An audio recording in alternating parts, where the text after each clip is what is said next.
নেই সাইনবোর্ড, নেই ঝলমলে সাজসজ্জা, তবুও ভিড় যেন এক মুহূর্তও থামে না।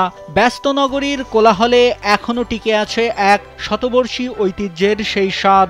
ছোট্ট দোকানটি সবাই চেনে এক নামেই, মদনমোহনের দই মাখনের দোকান।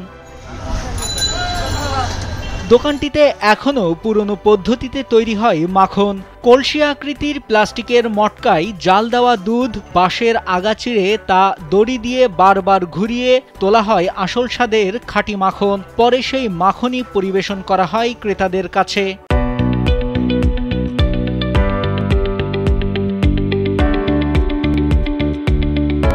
3 ঘন্টা চালাতে হয়, এভাবে কন্টিনিউ একজনও 3 ঘন্টা 3 জায়গায় চলে আর কি। 3 ঘন্টা ওঠার পর আপনার মাখন উঠবে, মাখন ওঠার পরে তুলে জাল দেয়, তুলা ধুয়ে বিক্রি করে। এটার জন্য আসলে সবাই পাগল এবং কাস্টমার মাখনের জন্য মানে গ্রাহক লাগে আপনার কাজ আমরা দিতে পারি নাই আরো কেন 7-8 বছর হচ্ছে আর কি। একই কায়দায় করা হয় মাঠা। এছাড়া খাঁটি দই চিড়া সবই পাওয়া যায় দোকানটিতে। শহরের চাকচিক্য আর কৃত্রিমতার ভিড়েও এই দোকানে মিলছে 8 দশকের পুরনো স্বাদ। দই চিড়া মাঠা আর হাতে তৈরি মাখনের জন্য প্রতিদিন ছুটে আসেন দূর দূরান্তের ক্রেতারা। আসলে দোকানটাতে দেখেন আপনারা কোনো সাইনবোর্ড নেই, কিছুই নেই, কিন্তু দোকানটা হচ্ছে অনেক ফেমাস। আমি আসছি আজকে, আপনার দই চিড়া খাইলাম, তারপর মাথা খাইলাম, এখন আবার খাচ্ছি আপনার এই দই। অনেক ভালোই লাগলো এই গরমের মধ্যে। তারপর আপনারা দেখতেছেন কাস্টমারের ভিড় আসলে অনেক ভালোই, অনেক ফেমাসই। আমি 2-3 বছর হবে মানে মোটামুটি রেগুলারই খাই। এদিকে আসা যাওয়ার সময় নিজেও খাই, বাসার জন্য নিয়ে যাই। আমার তো যাওয়ার পথেই পড়ে, আমার অফিস আগ্রাবাদ, তার বাসা চন্দনপুরা, মানে যাওয়ার মাঝখানটাতে পড়ে আর কি। ভালো লাগে, খাই। টক দই তো ভালো এমনিতে, প্রবায়োটিক ভালো একটা পেটের জন্য, আর প্রাইসটাও রিজনেবল মনে হয় আর কি। আমরা বাইরে যে দইগুলো নিই আরং বা মিল্ক বিট, ওইগুলো দেখা যায় হাফ কেজি বিক্রি করে 120 টাকা, এখানে আমি 1 কেজি পাচ্ছি 120 টাকা দিয়ে। আজকে 5-7 বছর নিয়মিত খাচ্ছি। অথেন্টিক জিনিস পাওয়া যায়, অথেন্টিক দই পাওয়া যায়, অনেক জায়গায় পাওয়া যায় না, বাসার জন্য নেওয়া যায়। এখানে মাখন পাওয়া যায়, মাখনটা নেওয়া হয় মাঝে মধ্যে। এই স্বাদের ঠিকানা চট্টগ্রামের এনায়েত বাজার মোড়ে। এই দোকানের ইতিহাসও বেশ রহস্যময়। প্রতিষ্ঠাতা মদন মোহন দাস নিজেও ঠিক জানতেন না কবে থেকে দোকানের যাত্রা শুরু।